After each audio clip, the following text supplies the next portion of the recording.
Year after year, the World Schools Debating Championship gathers the best debaters from around the globe. This year's pandemic made that impossible, so we took it online.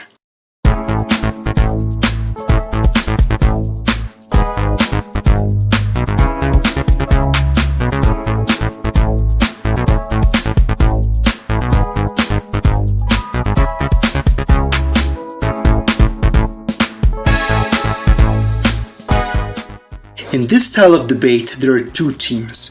The proposition team, which is in favor of the motion, and the opposition team, which is against it.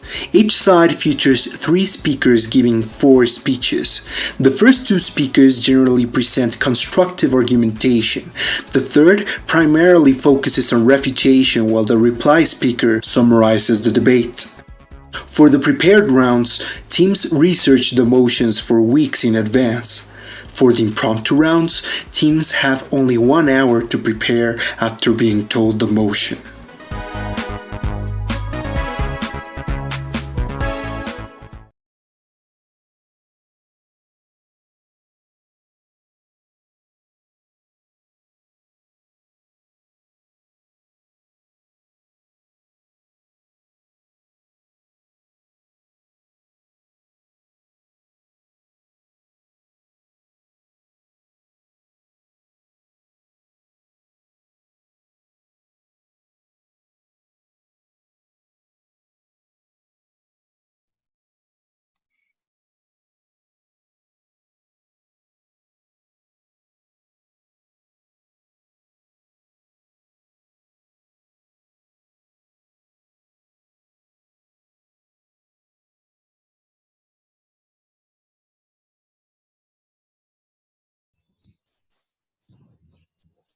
Okay, am I audible? Okay, that sounds good, and thank you.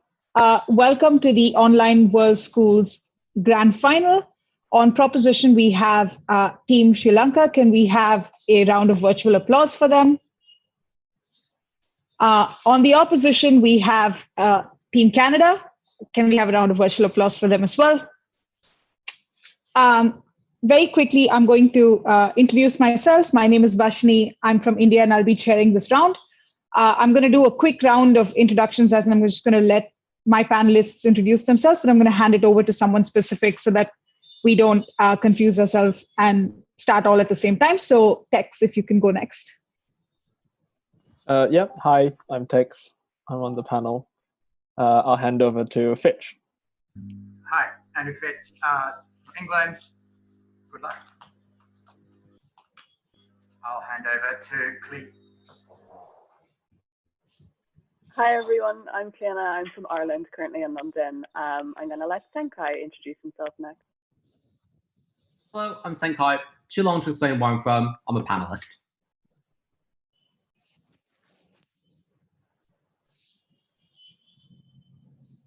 Oh, and I'll hand over to Venus. Hi, I'm Venus. I'm from Malaysia, and I'll be on the panel as well. I'd like to hand over to Matt. Hi, I'm Matt. I'm from China. I'll hand it over to Josh. Hi, Josh from South Africa. And I'll hand it over to, is there anyone left? Yeah, I'll hand it over to Tasneem. Hi, I'm Tasneem, originally from Sudan, but I'm in Qatar now. Looking forward to a good debate. Thank you for that. Very quickly, I mean, I personally prefer she, her pronouns, but I would recommend that you refer to us as a panel. Before we begin, can I request the 3 speakers from Sri Lanka and the 3 speakers from Canada to put your names along with your speaking order onto the chat, please?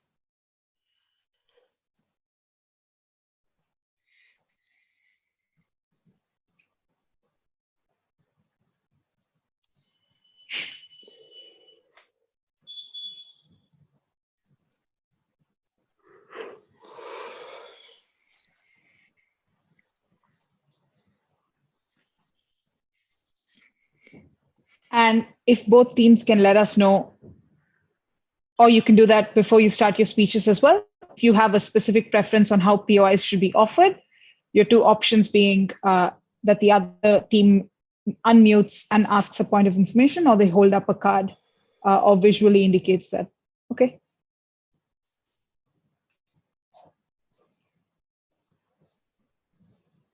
Okay, so without further ado, if I may please call upon the first speaker from Team Proposition to open the case for proposition. Here.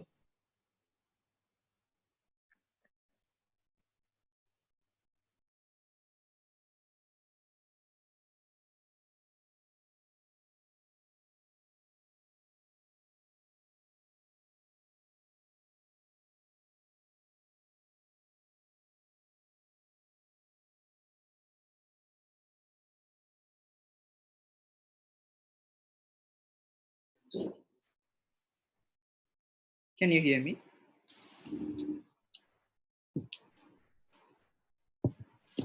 Thank you.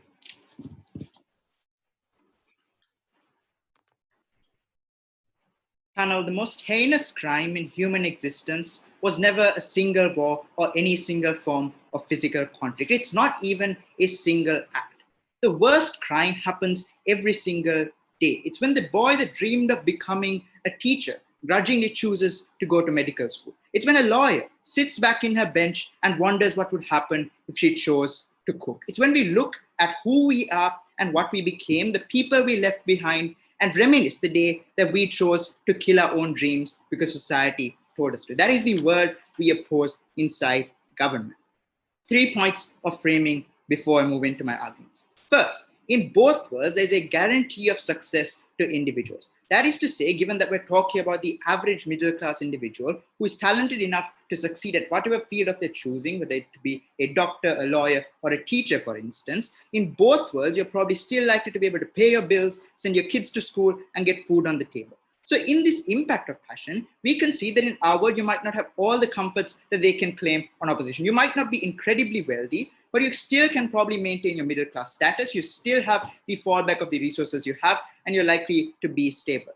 Second, in this instance, we're talking about when individuals are 20 to 30, that is often a defining decade in your life. That is to say, it is a period of your life that you can't go back on. So this debate is inherently a binary. That is to say, you cannot choose a single field and go back on it. The majority burden is where you choose to continue in that field. Third, what does this debate look like, and what is the world we manifest in?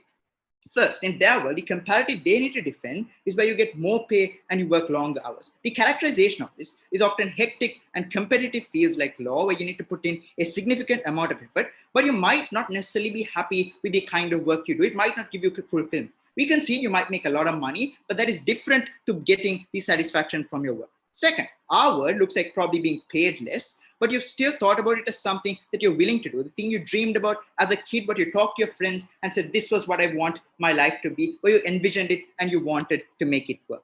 Our burden panel in this debate is simple. It's to prove that our side provides a happier, more fulfilled life in the now and the long term. That is the burden that both sides have in this debate. 3 arguments in my speech. The first as to why passion makes people happy. Second, as to how money is uniquely bad at creating happiness. Third, why we get better relationships. First argument then as to why passion makes people happy. Panel, it's important to note that the value of our life is constructed from experience. And everyone in this debate is probably going to concede that life is valuable and you've only got a pretty limited amount of years on this earth anyway. And if the majority of them is spending a desk job that you dislike or doing something that does not give you the same amount of happiness, I think that is a subpar world in this debate. So in that case, everyone doing anything in this instance to get more money or finding friends is based on the idea that you make your life a better place. First, in our world, you get more fulfillment from your job. That is to say, what you do is what you wanted to do as a child. That means it's non-conditional on any hypothetical success or failure in your job. So if I'm teaching a kid, or if I'm acting in school, for instance, in all these instances, irrespective of me getting higher pay, irrespective of me landing roles, the fact that I'm doing what I love gives you inherent happiness that they cannot claim in their work. But second, it materializes as memories. That is to say, there's an inherent amount of nostalgia associated with the work that you do. Because notice in their world, sure, you're going to get money, but money can fluctuate through time. Like a bad investment can mean you have less money. The value of money, for instance, can deteriorate. So in their world, uniquely, the amount of happiness you get or the amount of money you have in your bank can be stripped away from you. And in the absolute worst instance, say whether you're the victim of an accident or you're the victim of theft, everything you built your life upon can be taken away. Compare that panel to memories that can never be stripped away from you. Third, in our world, the frequency of happiness increases. That is to say, when you're doing the job you love, for instance, being a teacher in a preschool, every day panel, you get some amount of happiness. Where you see a struggling student trying from a B to C, that is a unique amount of happiness that you get. Compare that to being an investment banker that wants a bonus that comes like once every 2 years, that feels an incredible amount of anxiety and pressure while waiting for it. I think that is a subpar word. But fourthly and finally, you dip into morally gray areas. That is to say, in some portion of higher paying jobs, the kind of actions you need to do often go against like individual moral comforts. This isn't about corruption. It's just things that are sometimes distasteful, like an investment banker that needs to foreclose on the house of a poor person, a lawyer that has to separate a dad from his 2 children. In all these instances, panel, this detracts from the individual's life. There is a harm to them. Before I move on to the second argument, sure. Does proposition believe that passions can change or fade away into the future? I think by the time you're 20, your passions are more or less fixed. But even in that instance, you can simply choose to undertake another passion. But I think in your world, you don't have that choice either. Second argument then, why money cannot buy happiness. And notice that the entire system of consumerism, the idea that you need to take a high-paying job, is manufactured by the ruling elite. That is to say, it's an inherently hierarchical structure that was made by the ruling elite to maintain their power. Where you said some jobs are more valuable than others, that someone flipping burgers, for instance, is necessary to the economy, but still deserves to live in poverty. We reject that consumerist premise at its root. First, consumerism is inherently short-termist. That is to say, the dopamine rush by going on a fancy vacation or buying a large house is often a hedonic treadmill. That is to say, individuals never exact a long-term amount of happiness from money because you desensitize yourself to the exact same things that you're able to buy. But second, we live in a consumerist society. So when you buy into the very premise of consumerism, things like advertising that tell you that however rich you are, you need to be richer, that however much you have, that is still not enough. That is the kind of word you need to contend with when you buy into the lifestyle that says that money is the be all and end all of life. But third, there's an incredible amount of pressure to maintain yourself at that level. The pressure of not performing as a high stakes banker, of not being a good enough lawyer, inherently cuts into the value of the life you have. And you become more insecure with larger amounts, where you're worried about how you're going to invest it, worried about how that is going to pan out in your life. All of these are unique harms that money brings that can never be fulfilling simply because it's a hedonic treadmill that never stops running.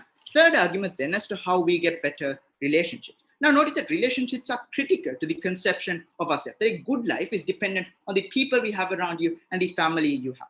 In their world, how is family harmed? This is not to say that they don't get familiar relationships or they don't get friends. That is not the argument. It is that the relationships you have become subpar and tainted with the other conceptions that they talk about. In their world, you have less time to spend with your family. That is, you're worried about your position. You have to spend more time at work because you're a constant race to the top. It's highly competitive, so you need to be on call even when you're at home. You cannot spend time with your children. You have to hire nannies, for instance, because you cannot spend time with your wife. In that comparative, your relationship becomes subpar because, for instance, relationships have flaws. You can argue with your spouse. You can fight with your kids. The comparative in our world is where you have more time to spend and work it out, where you spend time with your kids and they have a deeper connection to you, where you're more likely to be able to see their problems and they'd want to confide in you. In that instance, being their panel is half the struggle in their world that is inaccessible in the most important years of the child's life. Because even if they can spend time with the child, like when they're old, that is incredibly different to being there in the short term. Finally, then, as to how they harm friends. Because your job inherently dictates your social circle, because these are the people you hang out with, the people you need to be with. In their world, it's often hyper-competitive. So your ability to make friends decreases because the immediate concern for most people in high-stakes jobs is to make more money and get promotions. But secondly and finally, it's people with different values too. People who chose to do high-stakes jobs because they wanted to succeed, because they were inherently materialist. In that instance, panel, you lose out on relationships simply because these are people you cannot relate to because they don't have the same passions. Ultimately then, panel, you get subpar relationships, you sell out on your life, and you hurt yourself, and you can never find happiness. That is a word we oppose.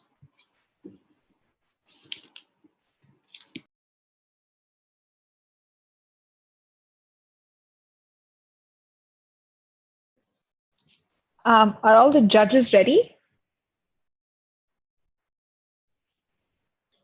Yep. Can everyone hear me? Oh, sorry, never mind. Yeah, no, that's absolutely fine. Thank that speaker for their speech and would like to request the first speaker from opposition to open the case for opposition. Here.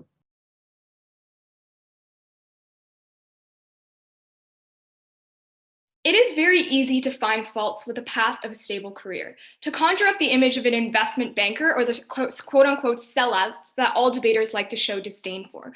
But it is not a crime to want to have enough money to support your dream life, to support your family, and for the future family you hope to build. On side opposition, we don't want to bank our future on fleeting and risky passions. And for those reasons, I'm incredibly proud to oppose. There will be two constructive arguments coming out from the opposition bench. First, why money is the prerequisite for happiness, and second of all, why monetizing your passions is a horrible idea. Before that, I'm going to get into some refutation of the proposition case. The first problem we had with their case was this assertion that you would still be able to pay bills on either side of the house. Look at the fact that yes, you may be middle class right now, but the fact that the motion says that this is a low-paying job suggests to us that that is not a guarantee by any means, especially in this job market and the status quo. But let's take a look at their arguments more specifically. In their first argument about why passions give you happiness, they tell you that passions are not dependent on achieving some sort of objective metric of success, that you derive inherent happiness from the memories you create on the job. But we don't think this was true either. No individual, especially if they're passionate about it, is going to be happy just being stuck as a bottom chef. And an individual who wants to start a small business does not just want to function and run the business, they want that business to succeed. So it's very likely you're still going to be on some sort of metric for wanting to gain that next promotion or getting a high position, even within your industry of success, especially if you care about it. Presumably you want to be good at it and get recognition from that. But the second part of this argument, we just think that even if doing this activity gives you joy right now, that might not last for very long. Because that it is low paying means that you're going to have to work more hours and long hours at that in order to afford enough of the basic necessities that we think in a very expensive modern economy necessitate. So you will be still working very long hours and stressful hours on both sides, and the marginal benefit of perhaps being liking this job slightly are outweighed by the huge increase of financial stress that are all over encompassing. So even if you're slightly unhappier in the job of an investment banker day to day, the financial stress follows you at every moment. That's what keeps you up at night. And we don't think that is the image of true happiness that proposition wants to support. Finally, their idea of morally gray areas we don't think is very true in this round. Like, even though we like to say it in debate, most investment bankers and corporate lawyers do not actively do malicious things. In fact, most of their jobs, for their claims to be a boring job, need to be relatively mundane things like mergers and acquisitions. And if you are so moral and care about that, we suggest that you being the person involved is probably better than someone else being involved. Finally, their argument about why money does not give you real happiness is not really addressing who we're talking about in this debate. That applies most to the top echelons of individual who pass a certain threshold of wealth. But for the average middle class individual, that increase in money is extremely important and can make a big difference in changing your life and the life of those that you care about. And we think the greatest detriment to breaking relations is actually financial stress. The greatest harm on divorces and all those things happening is when you begin to feel like your means are not enough and you don't like the life that you are living, even if on the job perhaps you have marginal more happiness. So with that being said, on to the first constructive argument for proposition then. About why money, no thank you, is the prerequisite for happiness. I just want to, at the top of this argument, characterize what a dire state of the world we are in right now. Rent is exponentially rising. The housing market is looking awful for millennials and people in their 20s. The job market, if you just take a look at it, it's also not doing so hot right now either. We think taking this job and the unique position you have to be able to have this job is an immense privilege, and you should be able to take it for a couple of reasons. First of all, it gives you a basic level of security that we don't think passion jobs can give you. You are a middle-class individual, and yes, money after a certain point or threshold may not be has diminishing marginal returns, but the median income for individuals needed to live a life in cities and in places where this individual may be is growing higher and higher and higher. At minimum, you take away the huge burden that financial stress takes you. When you're not anxious about the next paycheck coming in, when you're not anxious about the ability to pay off your student debts and loans, when you don't have to worry about the loss of your job, what you can or can't afford, which is a huge toll mentally on your happiness and mental health as well. But second of all, we think money is the greatest enabler of choice, which all happiness come from, because all things and decisions you make in your life are guided in some way by financial constraints. Having financial constraints, barriers, means that you have specific restraints on how you can construct your life and how you can provide for those that you love. So look at how restricting not having money can really be. Where you live is determined by how much money you have, how many kids you can even have. Even if you have them, the burden that you feel, whether to send them to university without worrying about the student debt that they might have to take on, whether you have to worry about taking care of your own parents, who, by the way, also come from the middle class family or even lower middle class, that individuals helped you to attain an education where you're able to rise socioeconomically.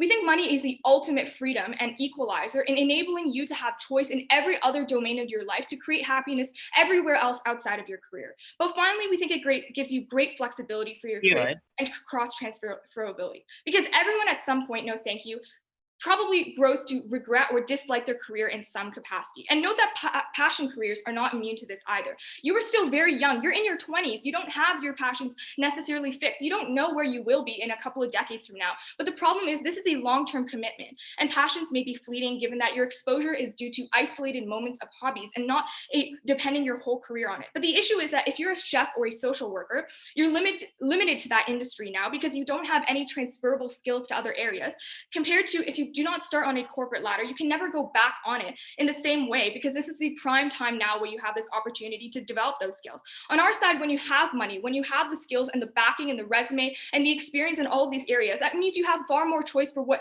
career industries you can enter into after. So if either way, there's going to be some degree of unhappiness we think is very likely, it is at least giving you a lot more flexibility, freedom, and money is that safety cushion that allows you to experiment in far more ways that being worried about the next paycheck would ever give you. Before I move on to the second argument, I'll take a POI.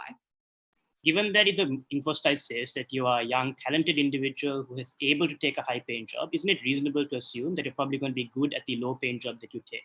Yeah, we never said you weren't going to be good at the low paying job, but no matter how good you are at that low paying job, that doesn't matter if you want to take a different career in a different industry in which none of your brilliant skills as a chef or social worker would ever be transferable. We think being a corporate lawyer, at least, or an investment banker in a lot of areas have skills and values and money that helps you propel into other industries that you wouldn't otherwise be. The claim was never about talent and ability, but rather about cross-transferability of skills. The second argument for us then is about why monetizing your passions is incredibly bad. We think making a career out of your passions is a very, very bad idea because it sucks the joy out of it.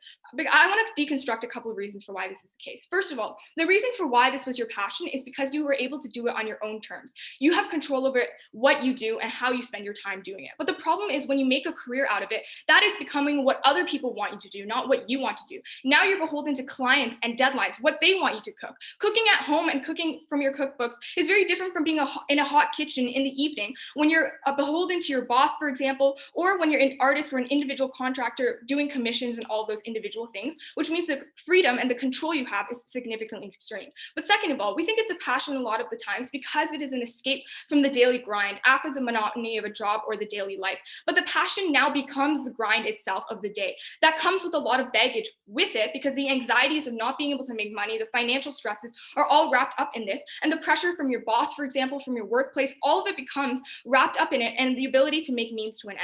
But finally, the long hours that come from this are also a reason for why your passions are likely going to sour. You're likely going to have to work very long hours if a proposition wants them to make enough money to afford rent in the status quo with the low paying job that you want.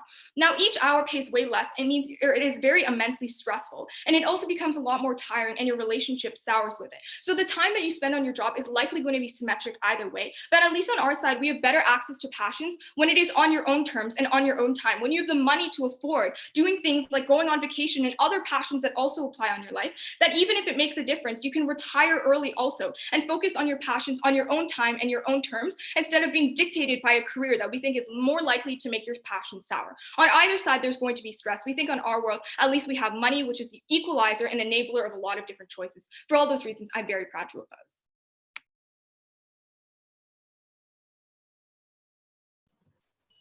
I want to check if the judges are ready.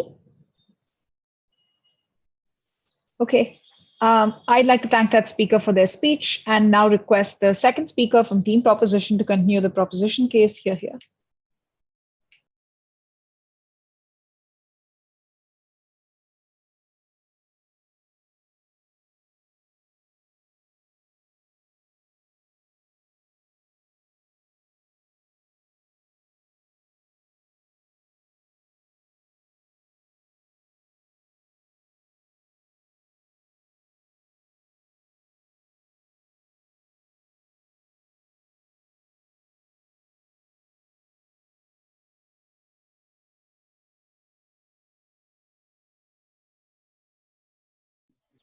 Hi, can you hear me if I speak like this?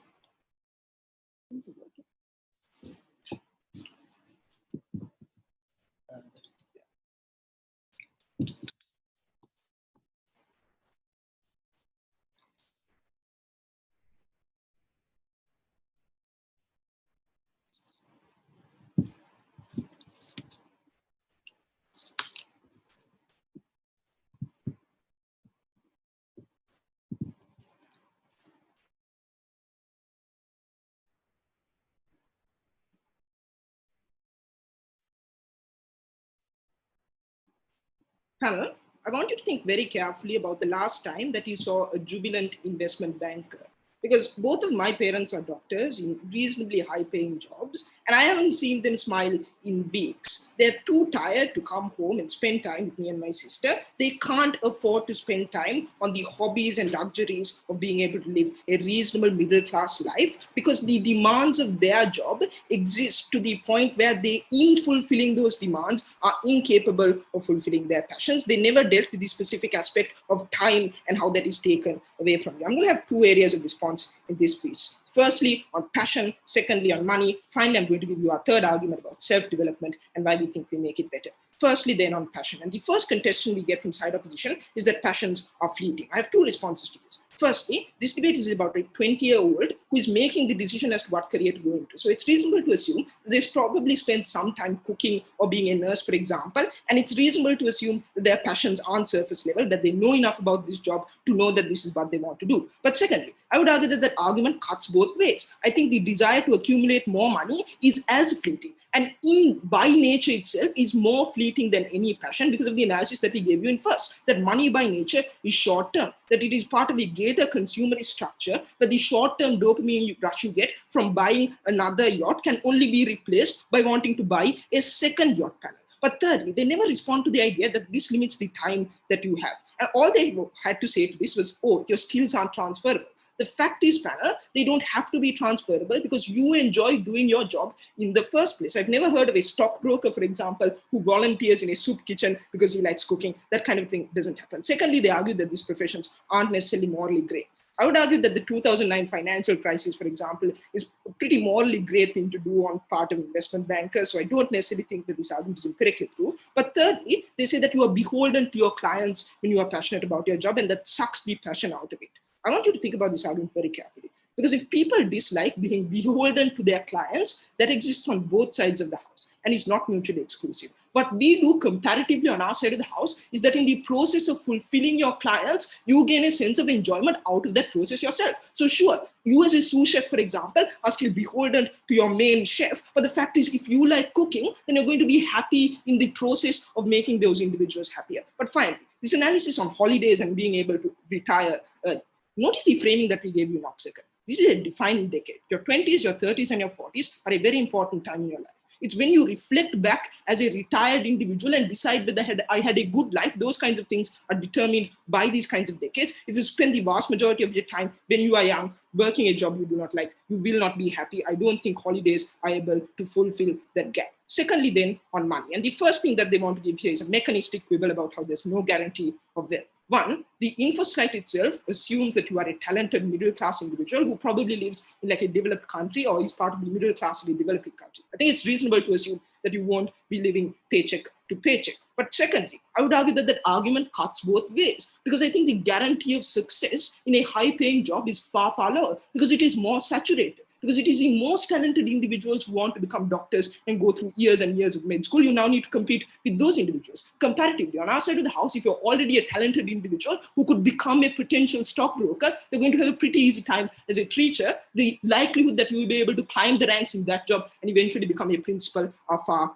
far greater. Secondly, they talk to you about the precarious job market and about how that's a reason in and of itself as to why you should opt into those kinds of jobs. If anything, I think that's an argument as to why you should only ever opt into becoming a high-paying profession, regardless of what your passion is. So on their side of the house, they support all individuals going into the most high-paying job? No, because on their side of the house, they still recognize that passion is an important thing. But third, the fact of the matter is, or thirdly, what they say in response to our arguments is that everything is about money, that where you live and what school you are able to send your children to are dictated by money.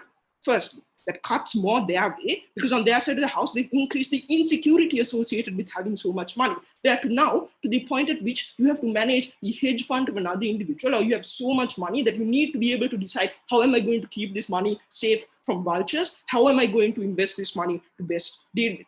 On our side of the house, we think by choosing a low-paying job that you are passionate about, you opt out of the consumerist culture, where you make an active recognition of the fact that I am giving up material comforts in the pursuit of passion. So on our side of the house, people don't care whether they will be able to live in the greatest and biggest mansions because they know that they're going to be fulfilled. On their side of the house, comparatively, they buy into a consumerist culture where they know that the only way you are going to become happier is by working a higher paying job. But I want to very quickly highlight the analysis that they never responded to, which is about the intrinsic value of lived experience and memories as opposed to money. First, the fact that it cannot be taken away from you. Money fluctuates, panel, even among the most successful individuals, and class mobility is extremely high. You go up and down that ladder, but your experiences uniquely accumulate. Because if you've been a teacher for 20 years, you now have 20 years of positive lived experiences interacting with students. Their value remains the same and increases over time. But secondly, the amount of anxiety associated, regardless of how successful you are as an investment banker,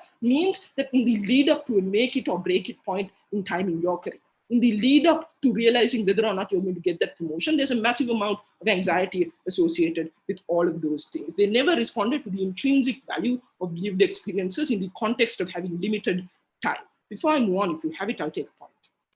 So if your argument is that money fluctuates comparatively more than passions, that doesn't engage with our frame that passions can shift. And at the very least, when you have financial security, you have the ability to choose different passions later on in life. You have the ability to care for your family, to travel if you might want to. So if your concern is fluctuation, isn't that fluctuation clearly greater on your side?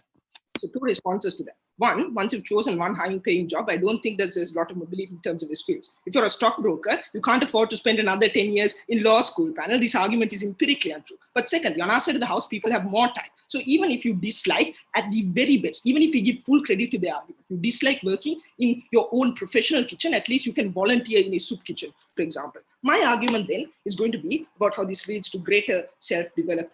The thesis of this argument is that high-paying jobs by nature, and because it's mentioned in the info slide, take more time out of your life. What does this mean for individuals? Three things. Firstly, it means that they suffer from significant burnout.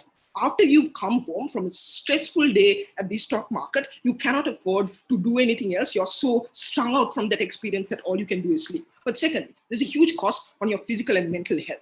Overnights at the office are a regular thing in these professions. That's not healthy. But thirdly, there is a sunk investment that you cannot make in things like your profession, or sorry, in things like your hobbies and your parental relationships. This is individuals, for example, who cannot afford to spend time with their children and develop a meaningful relationship with them. These are individuals who cannot take the time to learn an instrument. What are the impacts of this? Firstly, people lose out on the ability to gain utility out of minimum effort,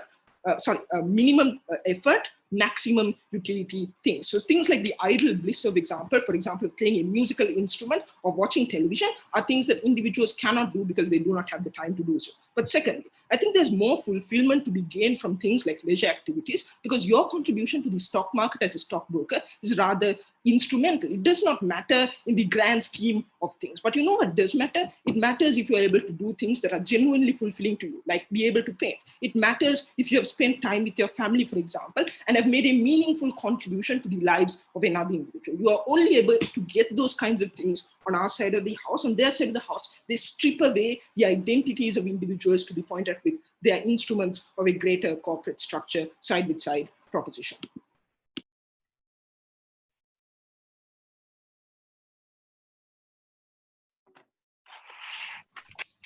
Are the judges ready? I'd like to thank that speaker for their speech and request the second speaker from opposition to continue the case for opposition. Hear, hear. Can everyone hear me? Great.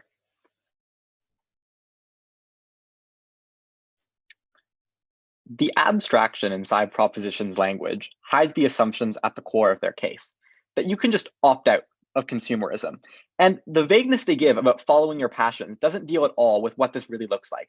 Being a small business owner is the most all-encompassing job we can imagine. Your entire life, financial security, family, you live above your small business, is banked on your career. Being a chef means working until 2 a.m. in a line. All of the realities of proposition are not the starving artist or the wealthy artist they wanted to conjure, but things like being a social worker, a teacher, where your job follows you at home equally as much. And they don't engage at all with the economic stresses of the modern economy. You will be middle class, but being middle class means living paycheck to paycheck. It means staying up at night worrying about paying the bills. And that is a kind of stress that is distinct from being stressed on the job. It's not being told by your boss that you need to get the paperwork in by 2 p.m. today. It's not being able to fall asleep because you're worried that you have to go $100,000 into debt to pay for your child's education. We couldn't deal with that kind of risk on side opposition because we were unwilling to bank our future on fleeting passions. 2 questions I'll ask. First, on what does your career look like in either world? Second of all, how can you access your passions and where is it symmetrical on either side? The first quibble that we get from proposition is that you won't be poor. We agree. The point is that you will be middle class, and being middle class is not great by any means in an economy of increased inequality. Their better claim is that you can escape the hedonistic treadmill of consumerism. Nowhere in this claim do they actually explain why you have particular intellectual access to all the great critical theory that will get you away from consumerism. You will still be affected by consumerism. You will still have jealousy over wealth, and you will still be faced with all of the misleading and dangerous forces that companies use to make you want to buy things. So there'll be all the problems of you buying into consumerism. The difference is you won't have the money to be able to handle stuff like college, healthcare, etc. They dismiss the seriousness of this claim, no thank you. But rates of heart disease, mental illness, and cancer are higher among the middle class than the wealthy. The most basic functions of life, like your health and mental illness, are affected by your ability to pay for a therapist, for instance, for your child, or your ability to get advanced health insurance to deal with preventative medical care. Those are the things we're talking about. We're not talking about yachts in this debate. Neither side has enough money to buy a yacht. We're talking about college, healthcare, expensive things that matter to individuals. So don't let them strawman that claim. Their second area is that you get direct validation from experiences, and experiences, no thank you, can never be taken from you. 2 things I want to note about this. First, this does not engage with the frame from Angela's speech. The reason why we value passions are that passions allow us to feel like we are making a choice, that we are escaping the hedonistic treadmill of consumerism and doing something different. But the reason why money matters is that it frees up choice in every other aspect of your life. What does that choice look like? In their world, you might be a teacher and you might get direct validation from the experiences of helping struggling students, kind of people in either world. It's not true that all investment bankers are heartless. Many of them went through the same choice that we're talking about now. They chose whether to pursue an expensive career or passions. And as we note, people still pursue passions on the side. And in fact, most lawyers, investment bankers probably have to pursue passions on the side in order to make their lives non-miserable in nature. We concede that, but that's why it happens in this world. The final thing to say is that they say that you're going to do morally gray things and that will make you unhappy. Note, someone else will do those morally gray things if it's not you, given their own framing about how hyper-competitive these industries are. So the real question is, will doing morally gray things make you unhappy? That's what they have to answer in order for this argument to hold any weight. But it balances out. If you're a corporate lawyer, sure, at one point you might work for a big bad pharmaceutical company. You might also lead the tort suit against that big bad pharmaceutical company. These are generally morally neutral fields. Sure, you might have to go through some suffering of foreclosing on a middle class person, but you also might be the investment banker that ensures that people have access to money because you increase the value of the stock market and people's investments by being a mutual fund manager. This is technical, but the point that we're trying to prove here is that you will do morally ambiguous or neutral things. You might do good, you might do bad, but it's not going to be enough for a general trend to be drawn because you won't be doing bad things all day in your job that make you miserable. At best, it washes out. On to the second question of what your passions will look like. They don't really engage at all with this claim other than saying that you have limited time in order to pursue your passions. So if I can prove that the amount of free time you have in either world is symmetric or more on our side in many cases, then we're winning on this argument and the only point they have to respond to it is in third. So what do they say? They say that lawyers sleep at the office in many cases. The first thing to observe is that this is true of the defining decade under their own framing, but the more senior you get in your career as an investment banker, when you become a partner, for instance, the more free time you have. By the time you're a partner at a firm, you probably have a generally pretty decent 50-hour, say, work week. But the second thing, obviously, is that what they have is a low-paying job, but at no point does low-paying job mean short hours. The stress of being a teacher means staying up late to grade assignments over your weekends. You don't have weekends in many cases as a teacher. And in fact, being a chef, for instance, means that you work odd hours. You might be a shift worker who has to work at night.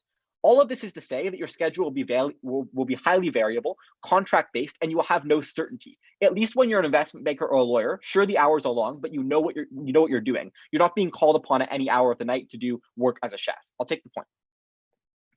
As a high-stakes investment banker, does a fair possibility exist that you mess up an investment or get stolen from and lose the majority of money and you end up losing your job and being poorer?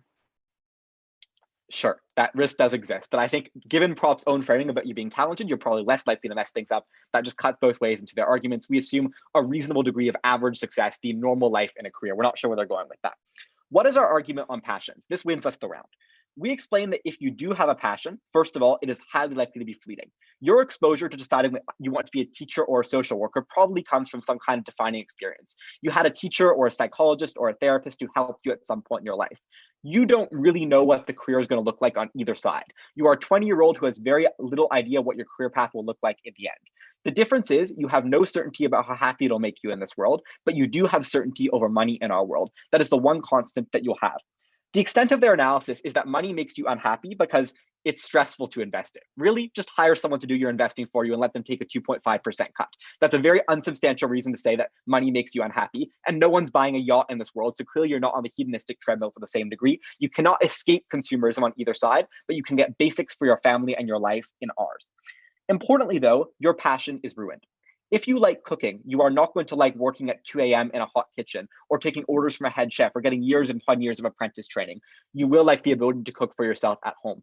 All of this is to indicate that A, your passions change all the time, because your passions are generally ways to deal with the stress of your everyday life. As a university student at a university in this world making your choices, your passions are disproportionately important to you because they are a way to escape from your academics. So for instance, if you're into playing music, that is likely to be disproportionately important to you in your 20s than it is later in your life. All of this is to say that your passions will shift. There's no guarantee that you'll always enjoy cooking. You'll find a new passion at some point in your life. In our world, you can retire at 60, travel with your family, gain basic security, and pursue those passions in a way where you're not distracted by being on call as a nurse for the next patient. Ultimately, happiness was higher in our world, certainty was higher in our world, and we knew that the basic level of prerequisite for success and happiness in life is money in the economy that we live in. For that reason, we are proud to oppose.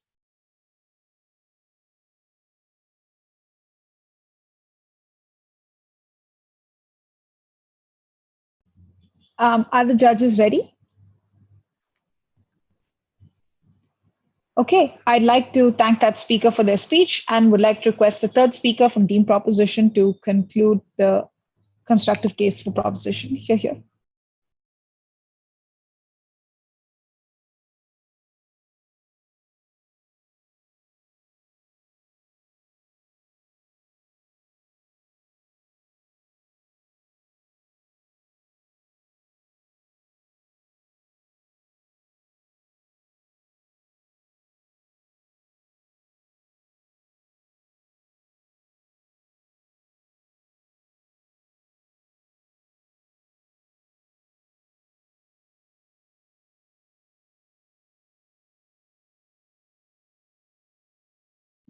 Can you hear me if I speak like this?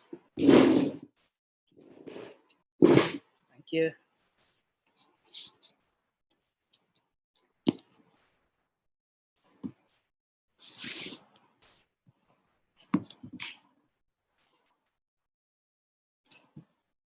Ever since I had an excellent school teacher in grade 7, I have wanted to be a teacher. But that does not mean that my passion is fleeting. That means that I've researched into the kinds of things that teachers have to do in their day-to-day life. That means that I have researched the subjects that I think I want to teach. That means that the degree I'm going to choose after this debate is over and I have to go and do my university applications is that of education in some other university somewhere around the world. Passions aren't necessarily fleeting, because it is about what you want to contribute to society. It is about how you want your legacy to be remembered. It is how you want to think of yourself as an individual. I'm going to answer 2 questions in this speech. First, are you happy inside your job? Second, are you happy outside of your job? And I think the metric by which you need to judge this debate is that of choice, especially given the opposition frame that choice is one of the most important things that an individual should do. But I quickly want to characterize what these 2 jobs look like. 1, in the info slide, it says that you work long hours in the job that is higher paying. I think Canada just didn't read this or something, but the fact is that I think we can take it for granted that you do work longer hours on their side of the house. I'll impact this later. But secondly, in the higher paying job, that is necessarily something which is very high paying. That is something which you're going to get lots of money. So sure, you're not necessarily you might be upper middle class on their side, but you'll necessarily be able to afford a lot of things that the person outside cannot do on our side of the house. So you will be buying yachts. You will be doing a lot of consumerist things on their side of the house. Again, I'll impact this later.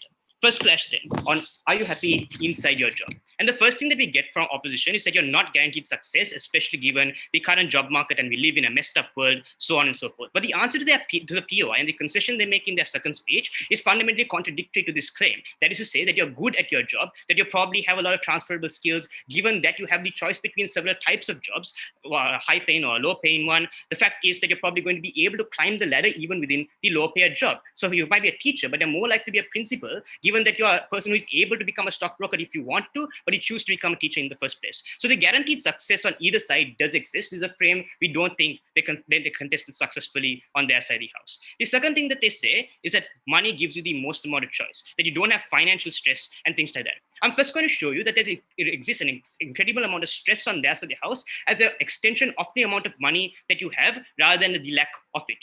One, that the job that you're working is extremely competitive. Know that they did not respond to this down the bench. They can't do that in Op3 and reply panel. The fact is that you often have to compete with the others, the race to the top. The fact is that other people are probably out to get your job. The fact that is that you're probably likely to be anxious about the promotion that you think you need or you deserve, but you're unlikely to get because of the fact that you're not as good as the job as the other individuals in your job. It's extremely saturated. It's extremely competitive on their side. We think that contributes to a huge amount of stress. But secondly, I just want to point out that the majority of choices that you make in your life are that of which you do in your job. That is to say, if 50% of my entire life is spent in my job panel, that means the majority of choices that I make are in my job. The fact that Op2 concedes that is probably a miserable life that you have as an investment banker means that the majority of the choices that you make inside a job are choices that are probably not going to make you happy, that you cannot derive fulfillment from. The only thing that you do derive fulfillment from, no thank you, is the amount of money that you get. So the fact is that that is inconsequential at the point at which you're not getting money at that exact moment, and therefore you're unlikely to feel satisfied in that exact moment. But thirdly, recognize that we gave an argument about insecurity. The fact that you're always afraid as to how you're going to spend the money, whether you're making the best investments, because money is your driving motivation. They did not respond to this. Again, a bit late in Op3 and reply. The impact of this in this debate is that it doesn't matter how much money you accumulate, and it does not matter how much choices you have, because the overwhelming amount of choice that you have on their side contributes to that insecurity and therefore that stress. But finally, the argument of consumerism, right? No, thank you. Where they say that consumerism exists on both sides of the house and they try to wash this out. But the fact is that the more money you have, the more likely you are to buy into this consumerist culture. The more likely you are to frivolously spend your money. So sure, you're going to spend on your kids' education. We don't deny that. But you're also going to spend on lots of other things. And these other things are going to feed into that consumerist culture. On our side of the house, at the point which you have less resources, comparatively, you don't buy into that culture as much. Because even though the social influences exist, the fact that you cannot impact that out in your own life means that you're more likely to opt out of it in the majority of cases. No, thank you. The second thing I'm going to deal with in this clash is the idea of passion, right? Where they say that you shouldn't monetize your passion within your own job. But I would argue that you follow your passion for the sole purpose of being able to do as much as you can in that passion. So sure, I can cook at home, but I don't get the kind of ingredients, I don't get the kind of expertise I would if I was a sous chef under an extremely renowned chef. I cannot make clients happy if I'm only cooking for my family. So the more choices that you make in your job and outside the house greatly contributes to your happiness as an individual, given that you are now able to make choices that you otherwise wouldn't have been able to do. But finally, we gave you an argument about when you lose everything, right? No, thank you. And they concede this in an Op2 POI, that you're likely to be able to lose everything on either side of the house. Sure, either side of the house, you lose things. On our side, we gave you an argument as to why the memories and the nostalgia associated with the choices that you make are more likely to stick with you, are more likely to make you feel happy and fulfilled, as opposed to their side. When you lose money, you lose absolutely everything. So at every level, you're more happy with the choices that you make in the short term and in the long term. So when this, and therefore we think you're more likely to be happier on our side of the house. So even if you buy their argument that you have more choices outside of your job everywhere else, the fact that you have more choices within your job, which are actually more likely to make you happy in the vast majority of instances, means that we should weigh this argument in our favor. Before my second clash, I'll take your point. If the extent of the prop refutation to our argument on financial insecurity is that you can become a principal or a celebrity chef, do all the harms about being miserable from having money and having responsibility not equally apply on prop if you're super talented and that's the rest? Sure, but you're more likely to feel stressful at the point at which you have a job that you don't enjoy and you want the money off. On our side, you have a lot of money as a principal, but you're actually happy because you are a principal in the first place. That's more likely to balance out that stress and actually take away that stress on our side of the house than your side. Second clash then, on who's happier outside of their job.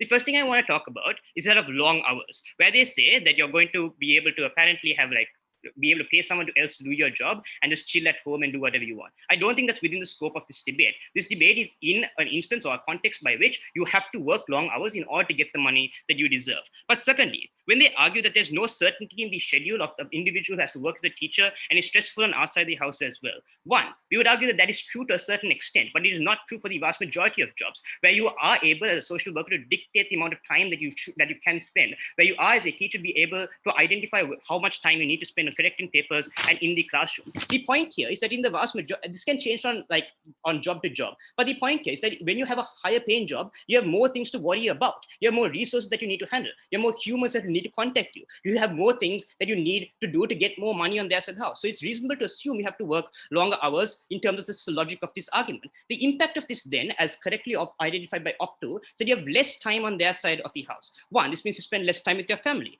Two, it means that you have less time to do things like self-development, like play an instrument or watch the kind of TV shows that you want. An entire third argument, which they haven't responded to. The impact of that argument is that even if you're symmetrically happy because of your job on either side of the house, on our side, you're more likely to feel fulfilled at the end of the day, come to terms with yourself and who you are. But secondly, we told you that friends are more competitive, and here they say not all investment bankers are bad. But think about the comparative in this argument. That is, that if you are a teacher, all other teachers are also likely to have similar passions, and you can identify and relate with them. On the comparative, on their side, people want your job. People want your money. That is the reason as to why they took that job. That means it's more likely to be competitive and less likely to be your friends, or at the very least, there'll only be surface level friends and surface level validation given as an extension of that. So outside of your job, you're less likely to do things that make you happy. You're less likely to have people that make you happy. So on their side, even if you can spend more money on your family, that is not as impactful at the point at which you don't know your family as well. You're unable to actually actualize that happiness. On our side of the house panel, you have more happiness within your job. You have more happiness outside of your job. Side with the proposition.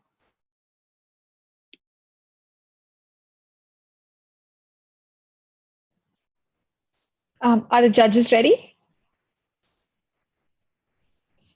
I'd like to thank that speaker for their speech and request the third speaker from opposition to conclude the opposition substantive case here. Can everyone hear me right? Yeah. Okay. If my Wi-Fi breaks out, Max or Angela, just shoot me a text. Okay.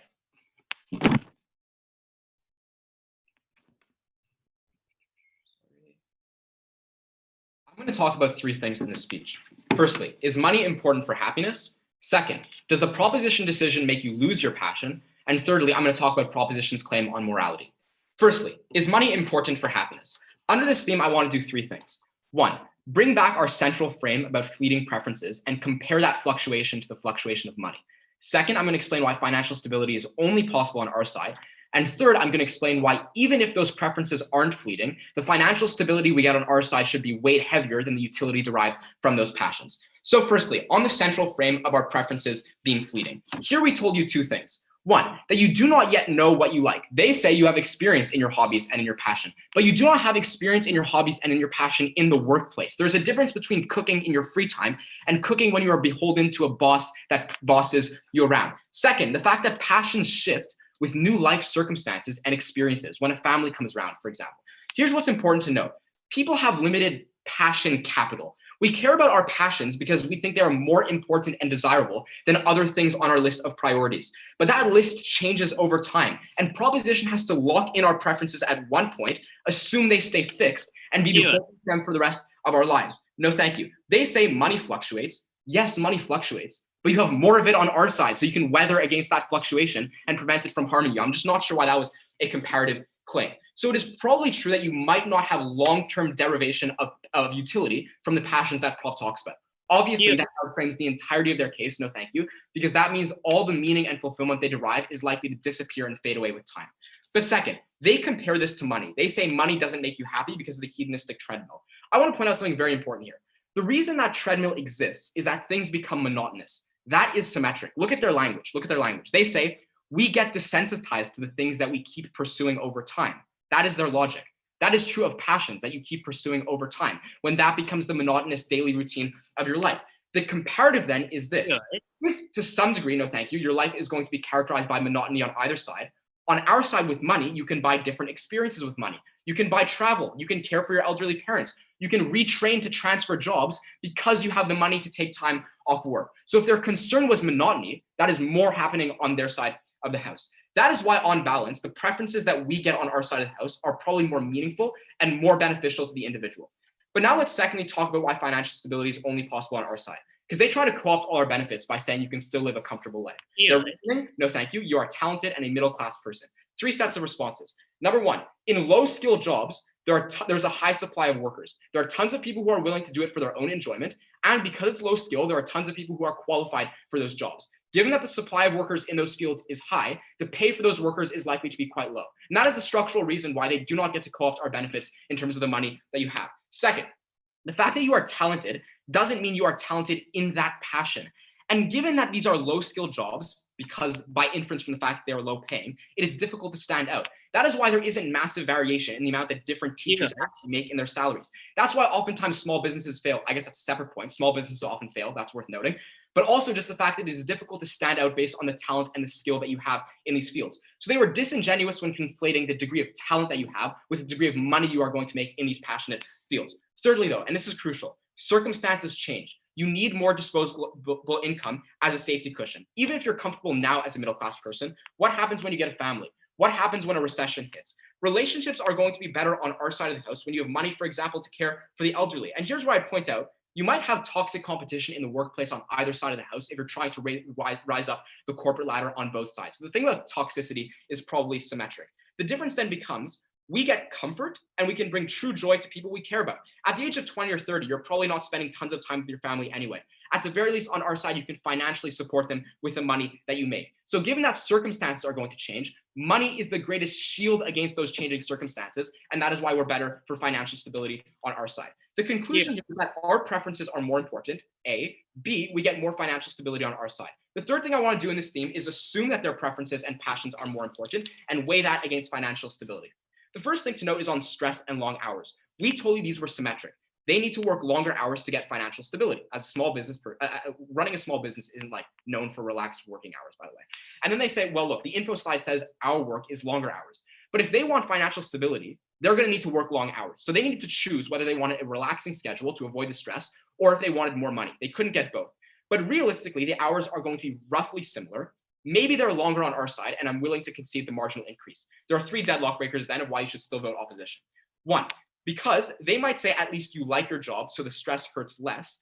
But 2 things. 1, we told you that eventually you're going to stop liking these jobs because of the monotony. But 2, add to the stress of financial instability, which is all-consuming, and more than the mitigation of liking the stressful job that you do. The stress in the workplace is localized. What about the fact that you can't pay rent? No, thank you. What about the fact that you can't pay for your insurance? These things are all consuming and cause to us more distress than the stress of working long hours. And that is why, on balance, even if they get better care about our passions and you might like what you're doing, the stress that they get on their side is all consuming. Second, on transferability, the fact that you can change jobs through retraining because you have more money to do so on our side, or the fact that you can pursue your passions in your free time. But thirdly, that all other choices are freed up on our side. If work hours are roughly symmetric, at the very least on our side, you have the money, for example, to decide where you live. You have all kinds of other ways in which we derive utility. Opposition frees up those decisions for people to make. On balance, we are happier on our side, and that is the most important thing around. Second question, does this make you lose your passion? Before that, yeah. Given that the majority of your life is spent in a job, and the job that you do makes you miserable, aren't most of your choices going to be dictated by factors that you don't enjoy doing?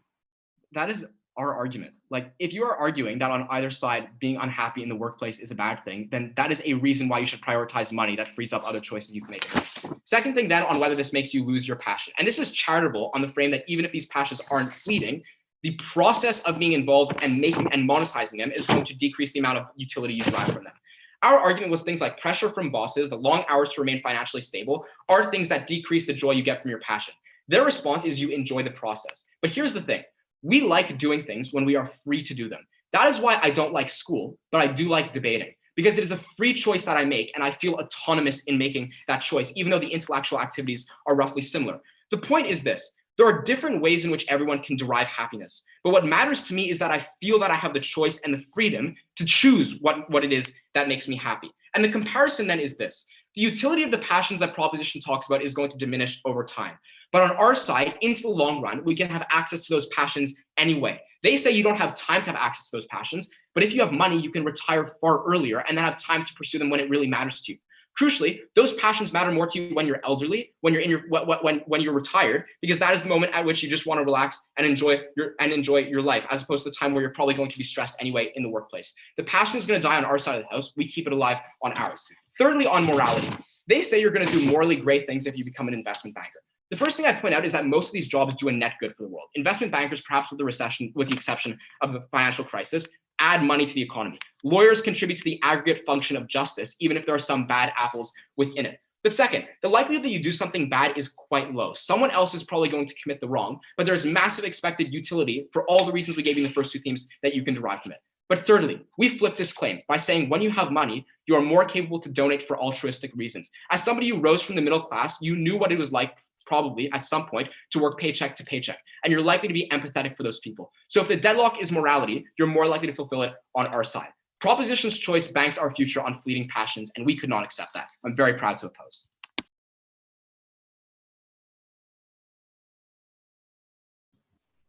Judges ready? Yep. Okay, I'd like to thank that speaker for their speech and request the opposition reply speaker to conclude the opposition case. Here. Can everyone hear me?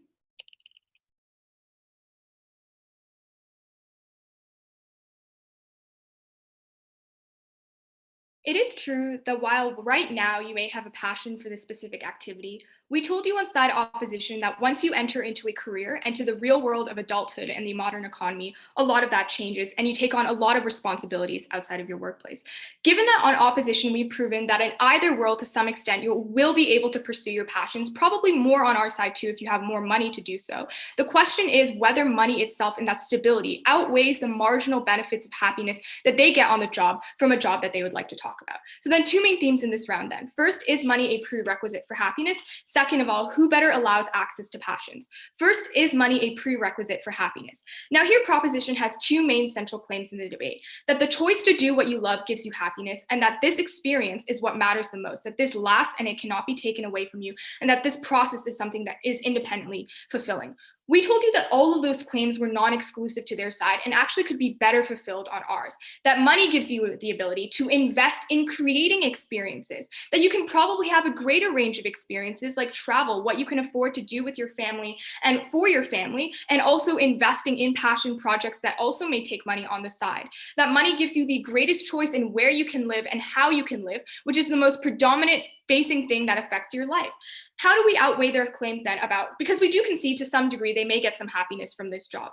We told you that it is not a guarantee forever, that you're in your 20s and you're still figuring things out, and that changes as well over time, and that you shouldn't lock yourself in this one industry, given no matter how talented you may be, the skills that are not as transferable, and you won't get as much money to be able to reinvest and change careers. That even second of all, if you get increased marginal happiness from the career itself, that is far outshadowed from all of the baggage and financial insecurity that comes with it. That even if somehow you enjoy it slightly more in the process, that you can't enjoy any of that if you're worrying about how you're going to send your children to the school that they want to go to. That even if you're talented structurally, all of these jobs are far more uncertain. Even if there's some risk in investment banking, I would suggest that the risk of being a chef or owning a small business is probably far greater and far lower paid. That is what keeps you at night. That's what impacts your relationships more. That's what is far more worrying, because even if you may want to opt out of a consumerist society, that is impossible. We do live in a society, and an unfortunate one, where the economy actually sucks a lot.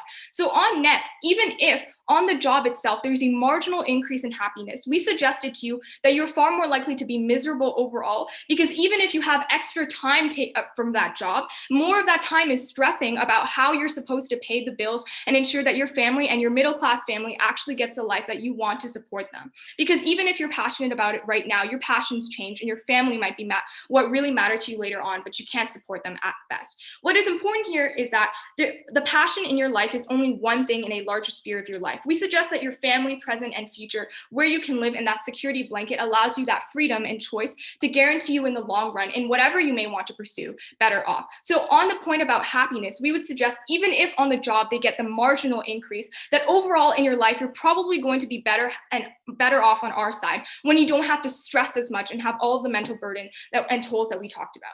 But the second theme then, on their very grounds, who better allows us an access to passions? We told you that the amount of time you spend on the job is is probably relatively the same. Small businesses are all consuming. Teachers have work that follows them after work, like marking. And chefs have to work long and different shifts that on the job have physical labor that are also very exhausting.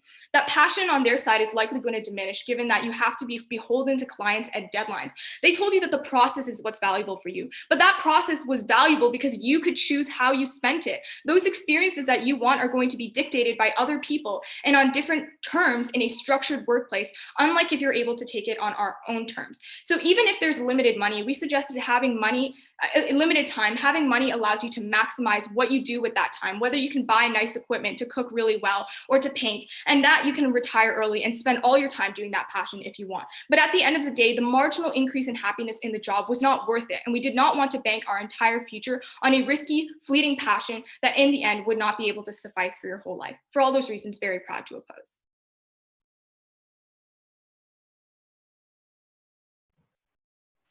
Judges ready?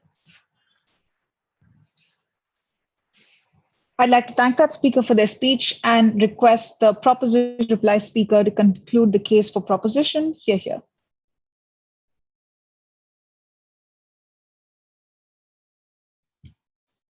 Hi, can you hear me if I speak like this? Great.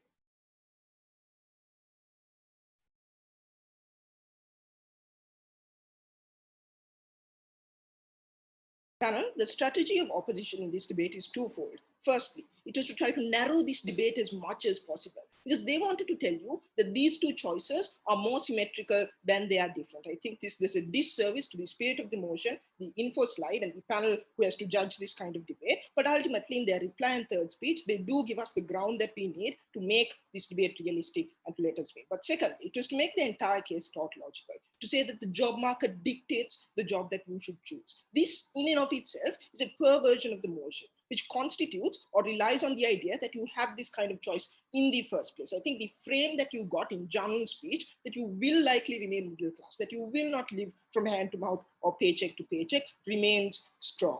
Three questions there. Firstly, on wealth. Secondly, on passion.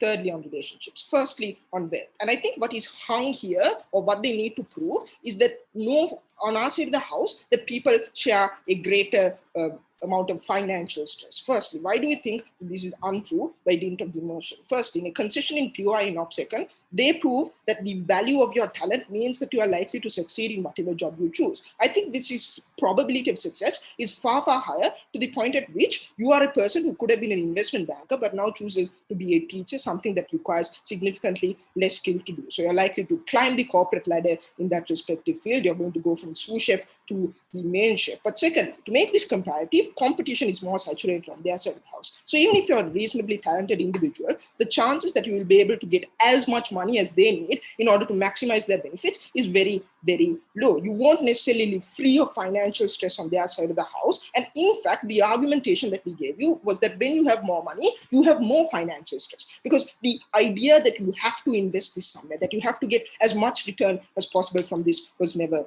dealt with. The second idea on how you increase choice and reduce stress. Firstly, we told you as to how on our side of the house, comparatively, people are able to opt out of consumerism more. We can see that consumerism on both sides of the house still exists. But on our side of the house, when people make a calculated choice to not accrue as much wealth as possible, like Jeff Bezos, for example, who keeps on making billions, even though he's never going to be able to spend that. When they choose to focus on more time for leisure and relationships, they opt out of that. But secondly, I think you have less stress because you have more defined schedules. You're not always on call as a doctor. What didn't they respond to? They didn't respond to the intrinsically competitive nature of these professions, how they are raised to the top. But second, even if we concede that all of their benefits accrue, they only accrue by the point in time that you retire and you're 50 and 60 years old. Think about this, panel. Your children have already grown up without a father. You already have lost your relationship with your spouse. The second question then on passion. And this is hung on the idea that passions are fleeting.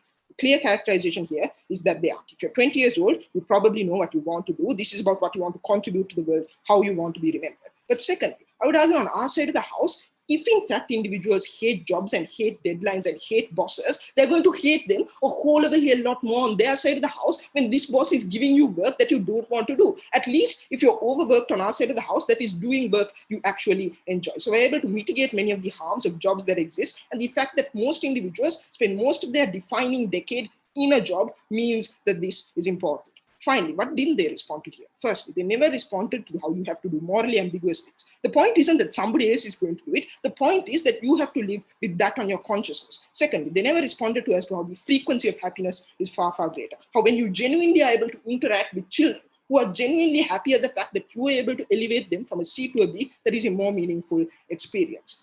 On our side of the house, on both sides of the house, the risk that you lose money exists. It exists more on their side of the house because money fluctuates. But on our side of the house, lived experiences remain. The third question then on relationships. And I think the analysis here was never dealt with. That on our side of the house, people have more time to be able to invest in relationships with your family, with your children, to be able to make a meaningful connection with these individuals when they're still children, when that kind of thing is the most important. My third argument on self-development and about how the contribution that you make as an investment banker to your hedge fund portfolio is instrumental at best was never dealt with. The amount of uncomparative material we get from opposition is a reason in and of itself for us to win this debate side with side proposition.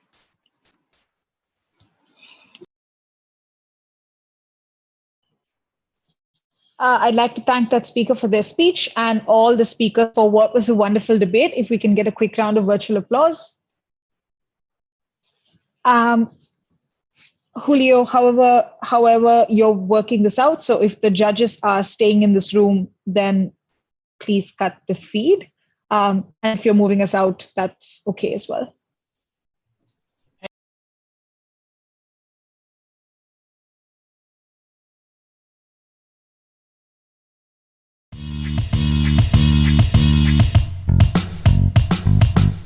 Year after year, the World Schools Debating Championship gathers the best debaters from around the globe. This year's pandemic made that impossible, so we took it online.